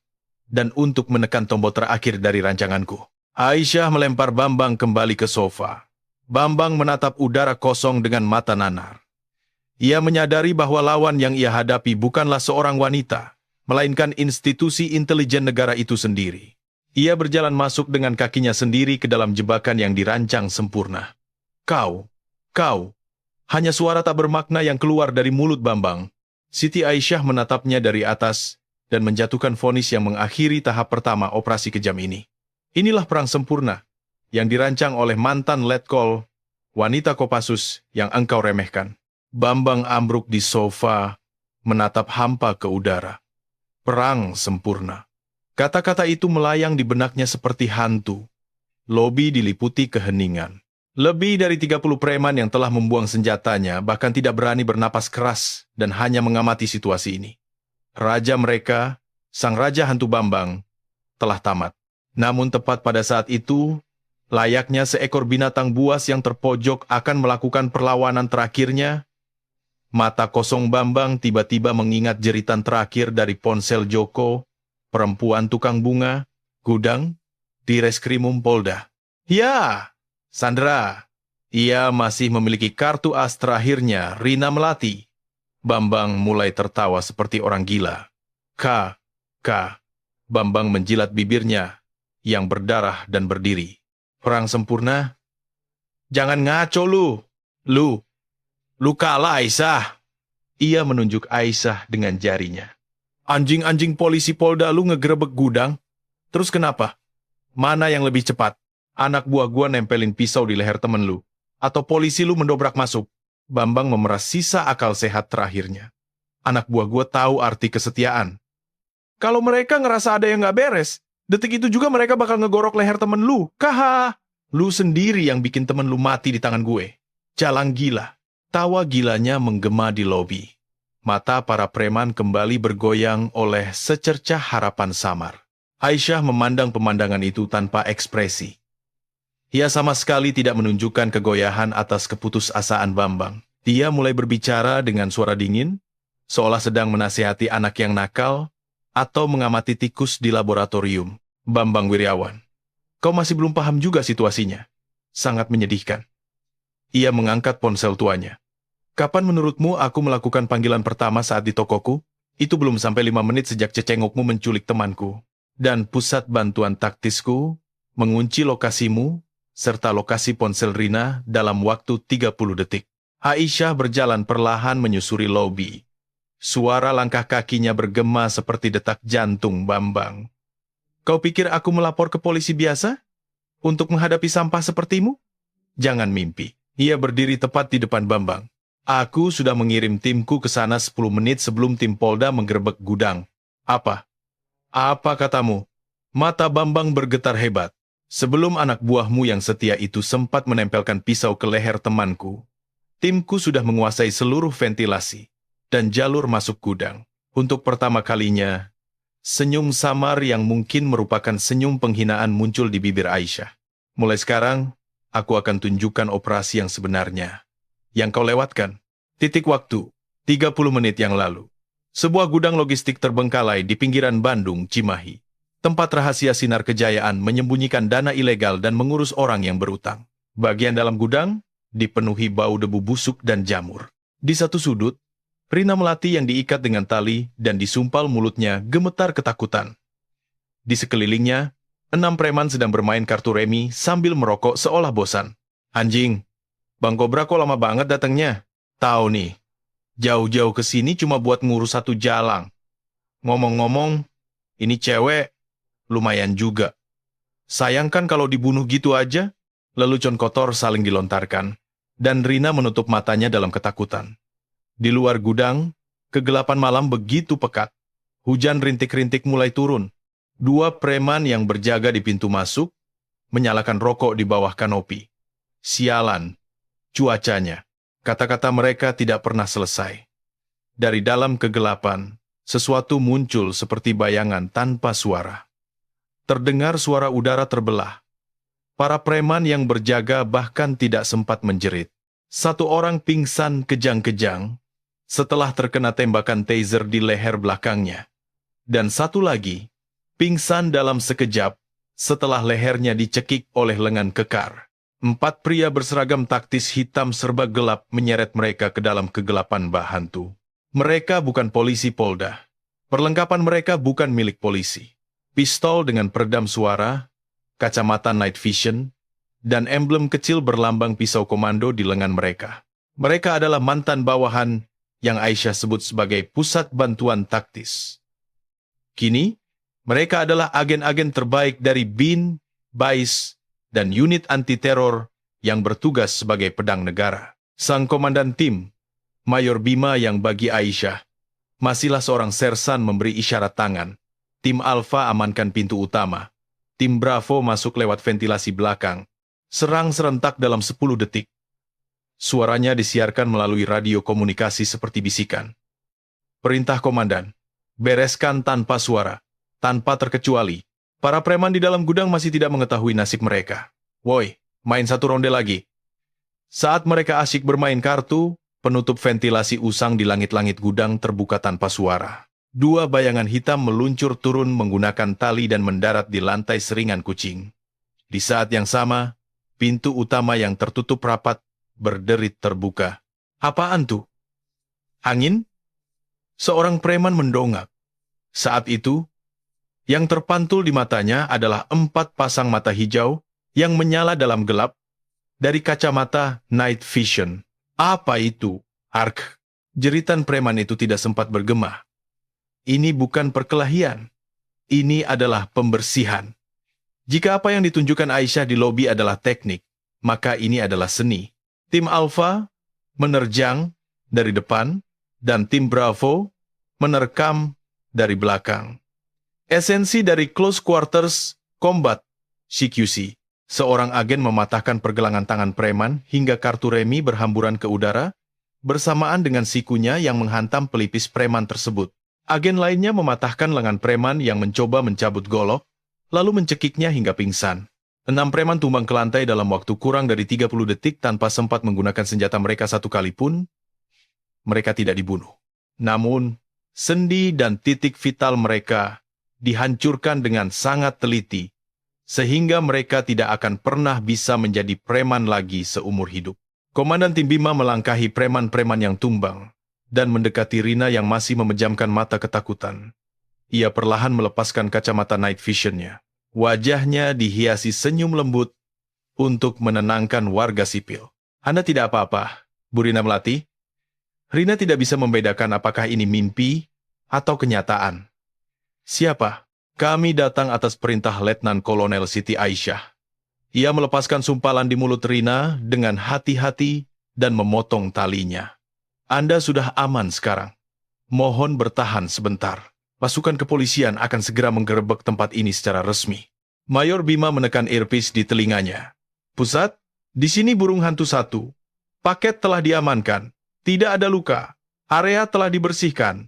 Tim Polda Jabar akan masuk 10 menit lagi. Ia memakaikan helm Kevlar ke kepala Rina dan berkata, ini adalah sinyal yang sudah disepakati. Laporan akan segera masuk ke meja komandan. Kembali ke lobi lantai 1 Menara Gerhana. Selama semua cerita masa lalu ini berlangsung, Bambang masih menatap Aisyah dengan mata penuh kegilaan. Ia berusaha mensugesti dirinya sendiri bahwa cerita Aisyah hanyalah karangan belaka. Omong kosong. Lu lagi ngarang novel kan? Anak buah gue nggak mungkin semudah itu. Ting. Tepat saat itu, nada dering pesan teks yang riang berbunyi dari ponsel lawas Aisyah. Suara itu adalah suara yang paling tidak relevan di lobi yang bagaikan neraka ini. Aisyah memeriksa layar ponselnya dengan wajah tanpa ekspresi, seolah menganggap rengekan Bambang tidak layak didengarkan. Semuanya berjalan sesuai rancangannya. Pengirimnya adalah Pusat Bantuan Taktis. Isinya hanya 2 baris. Paket aman terkendali. Tidak ada korban. 10 menit menuju operasi resmi. Tim mundur dari lokasi. Aisyah menyodorkan layar ponsel itu ke depan mata Bambang. Ia menunjukkannya dengan jelas dan perlahan agar Bambang bisa membacanya. Pupil mata Bambang bergetar putus asa. Dari kiri ke kanan, dari atas ke bawah, mengikuti isi pesan teks itu. Saat menyadari makna dari kata paket aman terkendali, sisa-sisa kegilaan terakhir Bambang padam seketika. Seluruh tenaga di kakinya menghilang. Ia jatuh terduduk di lantai dengan suara berdebum seperti binatang yang kehabisan napas. Ia menyadari bahwa kartu as terakhirnya, Sandra yang ia banggakan, sudah direbut sejak tadi. Ia bukan kalah dari Aisyah. Dari awal hingga akhir, ia hanyalah seorang badut yang dipermainkan dalam rancangan besar seorang Siti Aisyah. Anak buahnya yang ia yakini setia, disingkirkan tanpa suara oleh tim asli Aisyah, dan penggerebekan Polda yang merupakan satu-satunya hal yang ia percayai, tak lebih dari sebatas tim bersih-bersih yang direncanakan wanita ini. Aisyah memasukkan kembali ponselnya ke dalam saku. Ia menunduk menatap Bambang yang jiwanya telah melayang. Anak buahmu yang sangat setia itu, sekarang mungkin sudah didaur ulang hingga tak bisa dipakai lagi oleh tangan timku. Suara Aisyah sedingin algojo. Bambang, kau sekarang tidak punya uang, tidak punya anak buah, bahkan tidak punya Sandra. Kau sudah kehilangan semua kartu di tanganmu. Kau sudah kehilangan semua kartu di tanganmu. Vonis terakhir, Aisyah membelah udara lobi yang kosong. Kata-kata itu tidak memukul gendang telinga Bambang, melainkan menebas sisa-sisa harga diri dan tali kewarasan terakhirnya. Ia mendongak menatap wanita sumber segala bencana ini dari posisinya yang terduduk di lantai. Kehilangan segalanya. Uang, kekuasaan, bawahan dan Sandra terakhirnya. Sesuatu putus di dalam kepalanya dengan bunyi krak. Di tempat kewarasannya lenyap, hanya tersisa kegilaan primitif seekor binatang buas. Ia harus membuktikan mengapa ia dijuluki Raja Hantu. Tidak, ini adalah amukan terakhir tikus yang tersudut, yang mencoba menggigit kucing. Matanya merah padam, dan pembuluh darahnya pecah. Geger. Argehehehe. Raungan binatang yang tak terjelaskan meledak dari tenggorokannya gara-gara jalang ini. Cuma gara-gara satu jalang ini, ia tidak bisa menerima situasi ini. Fakta bahwa kerajaannya dihancurkan oleh ibu-ibu berjaket lusuh ini sangat tidak bisa diterima. Bambang mengerahkan sisa tenaganya dan merogoh sesuatu yang disembunyikan di balik jas mahalnya. Itu adalah simbol yang memberinya julukan Raja Hantu dan benteng terakhirnya. Mati kau! Mati kau! Jalang bangsat! Ia mencabut bilah tajam yang memantulkan cahaya. Itu bukanlah golok murahan milik preman jalanan, melainkan pisau tempur hitam pekat yang dirancang khusus combat knife. Ia selalu membawanya seperti jimat, namun hampir tidak pernah menggunakannya secara langsung. Dengan pisau itu di tangannya, ia memutar tubuhnya seperti ingin bangkit dengan kaki yang pincang, lalu menerjang ke arah Aisyah. Itu bukan teknik silat atau bela diri. Itu hanyalah amukan keputusasaan dan amarah dari binatang buas. 30 preman yang melihat amukan terakhir raja mereka sempat berharap akan adanya keajaiban, namun mereka harus menyaksikan keputusasaan yang lebih besar. Aisyah tidak berkedip sedikit pun melihat pemandangan itu. Ia tidak menghindar, juga tidak menangkis. Saat pisau Bambang berjarak kurang dari 1 meter dari jantungnya, Aisyah berkata pelan, "Ini bukan pertarungan." Matanya tidak menatap pergelangan tangan Bambang, melainkan menatap langsung ke matanya. Ini adalah eksekusi. Bersamaan dengan kata-kata itu, tangan Aisyah bergerak. Tangannya tidak menghindari bilah pisau Bambang, melainkan menerobos langsung ke depan. Telapak tangannya menghantam tepat di bagian dalam pergelangan tangan Bambang yang memegang pisau mengunci titik vitalnya. Krak! Terdengar suara tumpul tulang yang remuk. Pisau terlepas dari tangan Bambang. Bahkan sebelum rasa sakit tersampaikan ke otaknya, Aisyah menangkap lengan Bambang, yang satunya lengan yang hendak melayangkan tinju. Aisyah memegang lengan itu dan memelintirnya. Krek! Kali ini terdengar suara sendi siku yang patah ke arah berlawanan. Kehilangan kedua lengannya. Bambang yang meronta kesakitan secara naluriah memajukan kepalanya untuk menggigit Aisyah. Aisyah membiarkannya mendekat. Lalu, lutut Aisyah melesat seperti kilat dan menghantam telak wajah Bambang. Prak, tulang hidung Bambang hancur dan giginya rontok, membuatnya terpental ke belakang. Lobi kembali dilanda keheningan. Para preman bahkan lupa cara bernapas. Raja hantu mereka kini hanyalah seekor cacing yang merintih di lantai dengan kedua lengan patah dan wajah bersimbah darah. Namun, eksekusi Aisyah belum berakhir. Aisyah memungut pisau tempur hitam milik Bambang, taring hantunya dari lantai. Lalu, ia mencengkram kerah baju Bambang yang mengerang di lantai dan mulai menyeretnya seperti tumpukan sampah. Uhuk, keok, ampun. Untuk pertama kalinya, Bambang memohon belas kasihan, tetapi telinga Aisyah tertutup untuk itu. Aisyah menyeret Bambang ke arah pilar kayu jati raksasa di tengah lobi yang menjadi simbol kemewahan menara gerhana. Ia memaksa Bambang berdiri dengan menyandarkannya ke pilar itu. Dengan kaki yang sudah lemas dan lengan yang patah terkulai, Bambang bersandar payah pada pilar tersebut. Aisyah menatap lurus ke matanya. Di mata Bambang, tidak ada lagi arogansi seorang raja. Hanya ada ketakutan dan penderitaan seekor binatang. Kalian selalu memperlakukan orang lemah seperti ini, ucap Aisyah. Mewakili semua orang lemah yang coba kalian injak-injak, hanya karena mereka perempuan. Aisyah mengangkat pisau milik Bambang di tangannya. Pupil mata Bambang membesar hingga batas maksimal karena ketakutan. Tidak. Tidak, ah! Bambang menjerit histeris. Jeleb! Suara mengerikan dan tajam dari bilah besi yang menembus kayu menggema di seluruh lobi. Aisyah telah menembus bagian bawah tulang selangkah bahu kanan. Bambang menggunakan pisau tempur kesayangannya, memakukannya ke pilar kayu jati itu. Bilah pisau itu menembus bahunya dan tertancap dalam di kayu. A-R-G-H-H-H.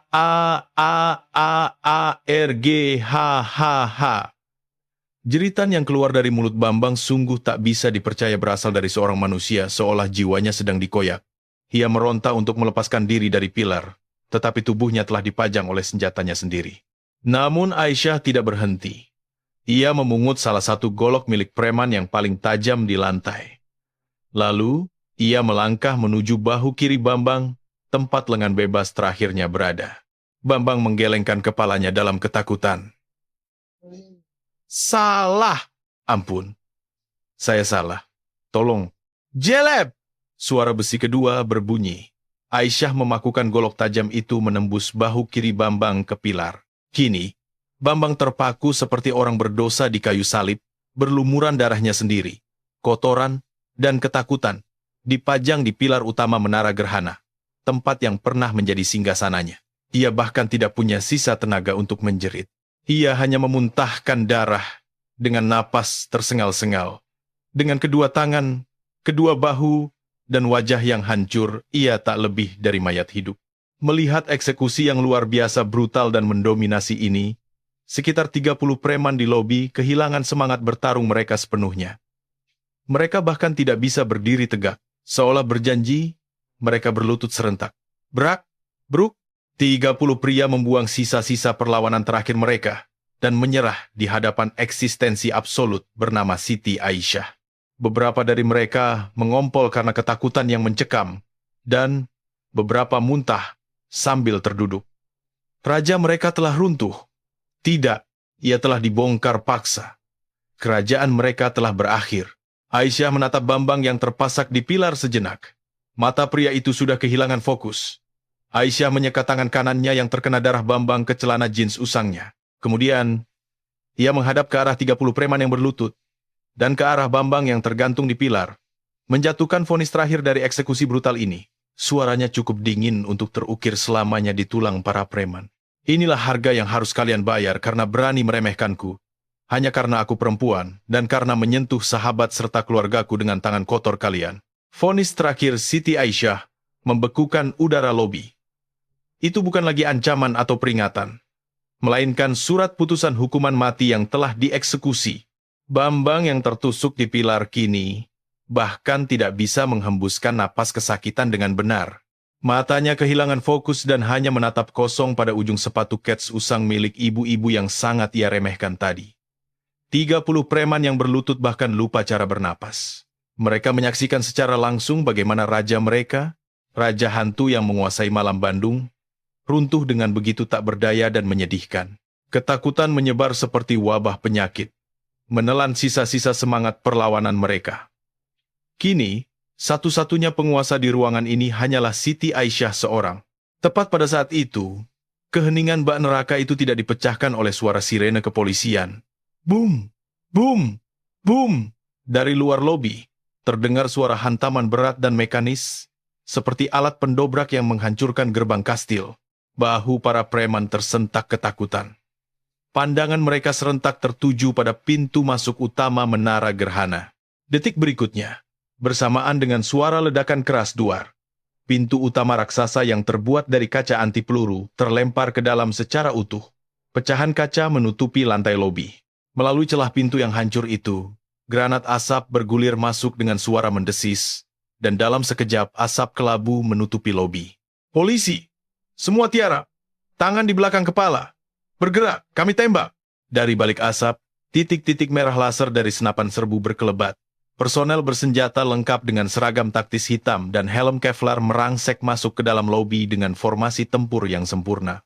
Pada rompi anti peluru mereka, tertulis dengan jelas huruf putih, di Reskrimum Polda Jabar. Namun bukan hanya mereka. Di belakang mereka, kelompok pria lain dengan baret hitam PM dan seragam tempur yang disetrika rapi turut masuk. Di lengan mereka, terpasang ban lengan yang sangat jelas. Polisi militer.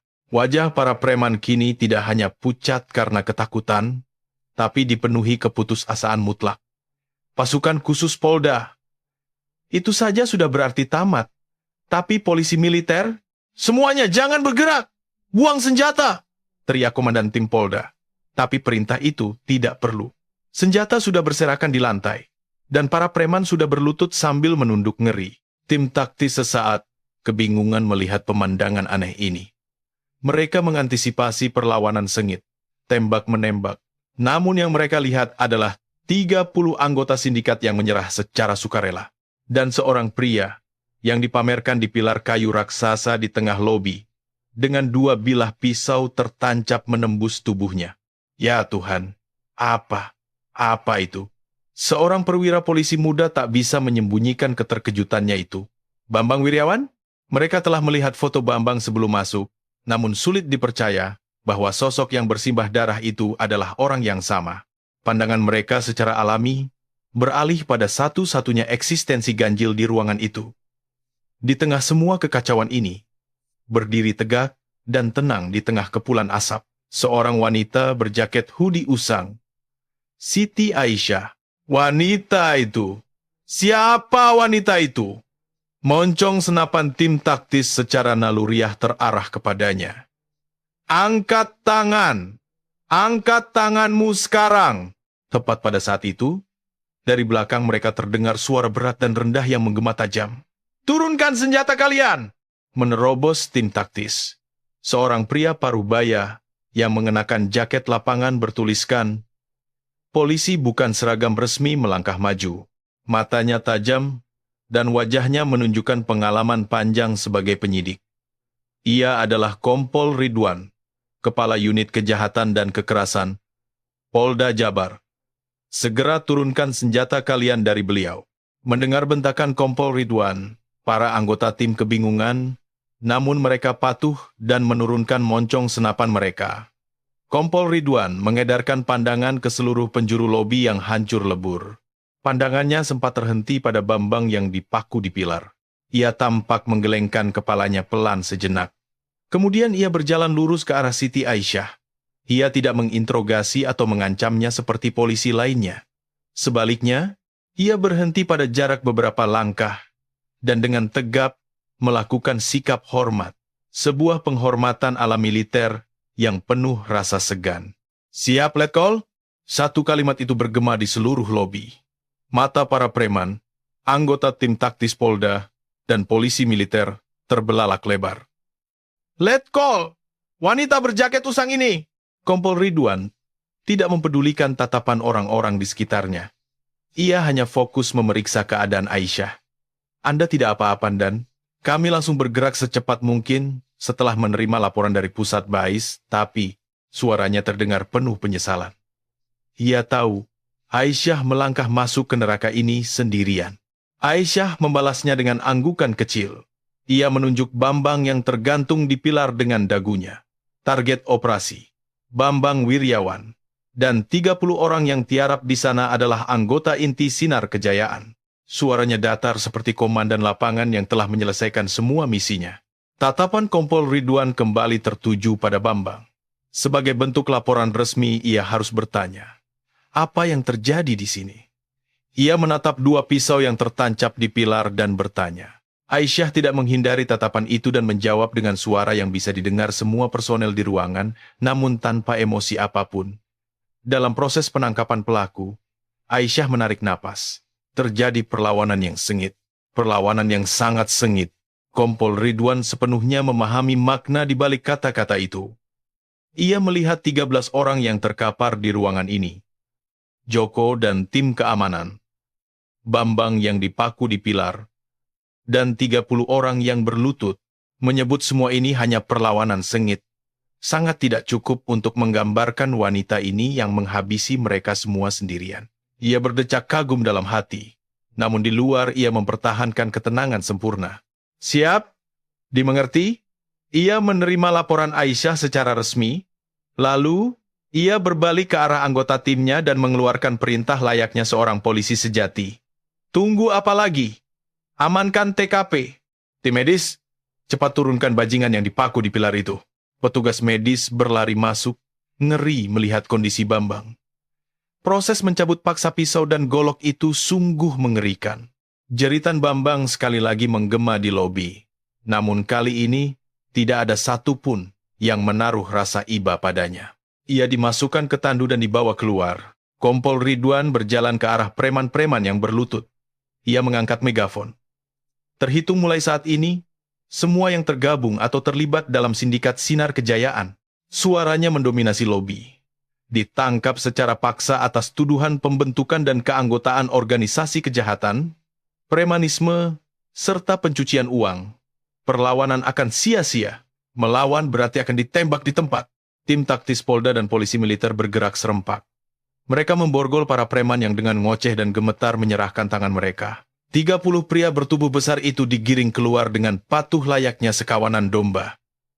Menara Gerhana telah ditaklukkan sepenuhnya.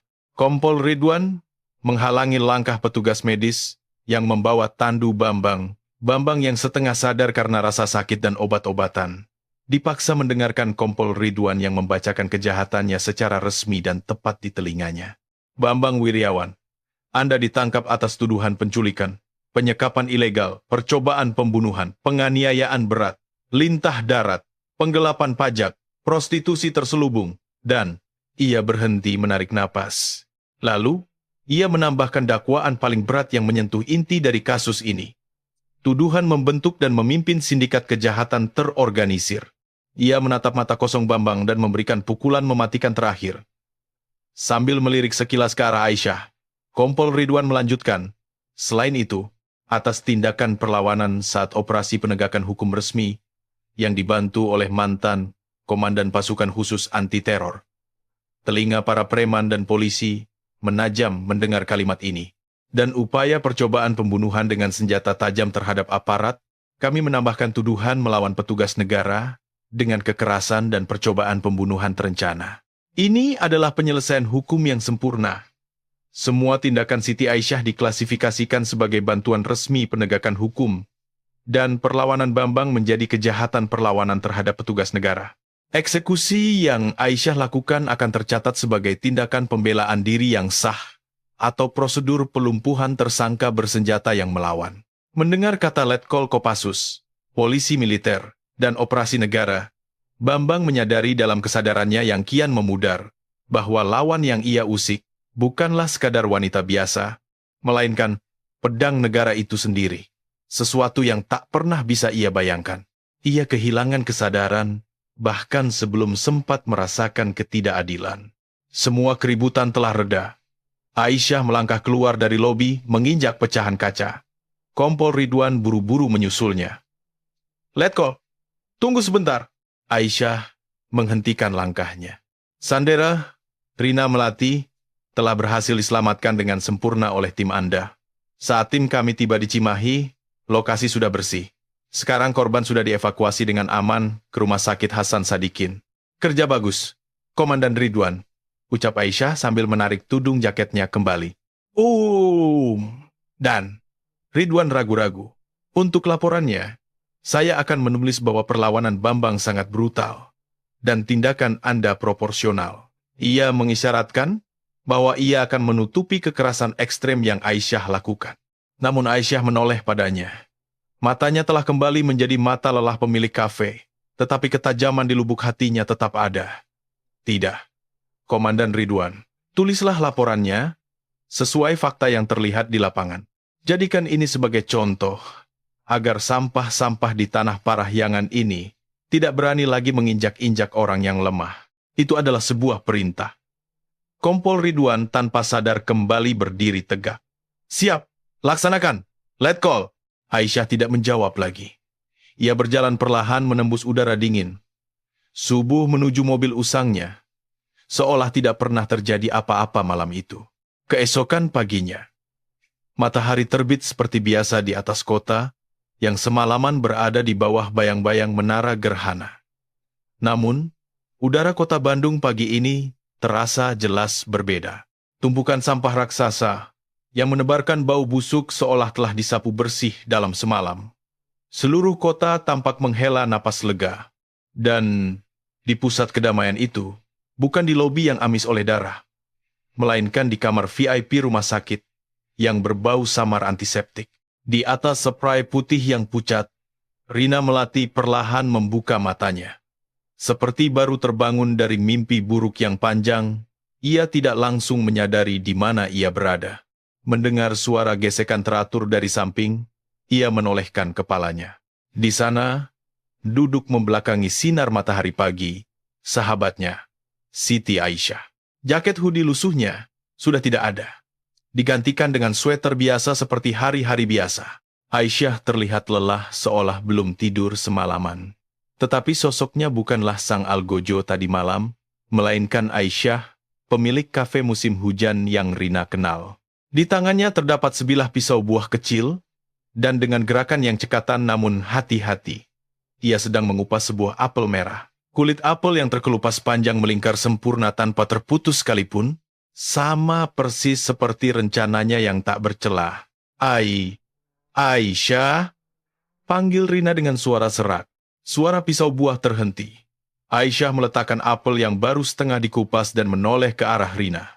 Matanya telah kembali ke sorot mata teman yang hangat dan sedikit lelah, bukan mata dalam dan tanpa emosi yang ia perlihatkan semalam. Aisyah tersenyum tipis. Udah bangun? Mau minum? Aisyah mengambil teko air di meja nakas dan menuangkannya untuk Rina. Setelah minum seteguk, barulah Rina menyadari bahwa ia masih hidup, dan ia sudah aman. Ketakutan semalam, lelucon mesum para preman, dan bayangan hitam yang datang menyelamatkannya. Semuanya bercampur aduk membuatnya bingung.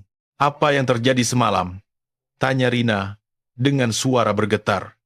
Orang-orang itu, preman-preman itu. Aisyah memotong apel yang sudah dikupas menjadi potongan kecil dan menaruhnya di piring, lalu menjawab dengan santai seolah sedang membicarakan menu makan malam kemarin. Udah selesai, Rin. Semuanya. Ia menusuk sepotong apel dengan garpu dan menyodorkannya pada Rina. Kamu udah aman sekarang. Nggak ada yang bakal nyakitin kamu lagi. Rina menerima garpu itu tapi tidak memakannya. Ia menatap lekat-lekat sahabatnya, Siti Aisyah.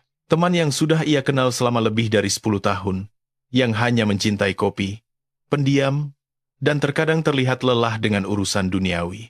Aisyah, Rina memanggil lagi.